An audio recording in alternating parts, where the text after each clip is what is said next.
बर'लेण्डआव 17 बोसोर पुर्णिमाखौनो जों नुवाखै, पुर्णिमा अखाफोरखौनो जों नुवाखै। अमाबैसा जों 17 बोसोर अमाबैसा नुबोदों। दिनै पुर्णिमा नुनाय लोगो लोगोनो जोंनि बिटिसि ओनसोलनि रायजो राजाफ्रा UPPL खौनो प्रमद बर' बिथांखौनो अल्टारनेटिभ वे होननानै दिनै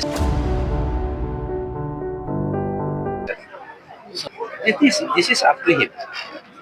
बेयो बिथांनि खोथा। बिथाङा माबे उद्देশ্যजों UPPL, BPF आरो APP नि बाथ्राखौ बुंदों जों मिथिया।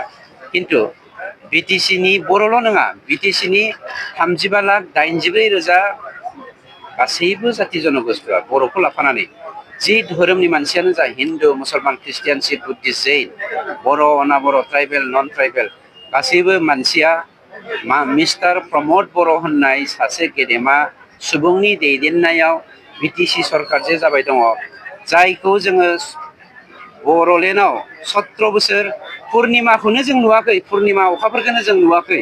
अमाबैसा जों 17 बोसोर अमाबैसा नुबोदों।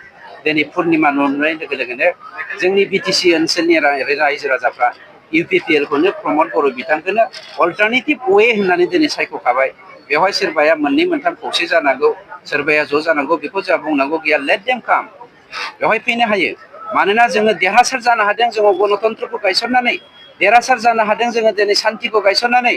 जे समाव बर'लेण्डआव असान्ति जादोंमोन, बे समाव बर'लेण्डनि हिन्दु, मुसलमान, ख्रिस्टियानफोरखौ बासायनो, बर' अनाबर'फोरखौ खौसे खालामनो रावबो फैयाखैमोन।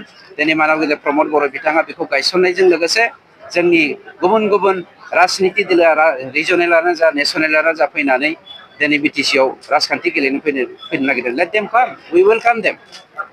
बेवहाय जोंहा बुंनांगौ जेबो गैया। नाथाय अल्टारनेटिभ वेआ बेनो, आउट अफ 40थानि गेजेराव जोङो 32 देरहागोन।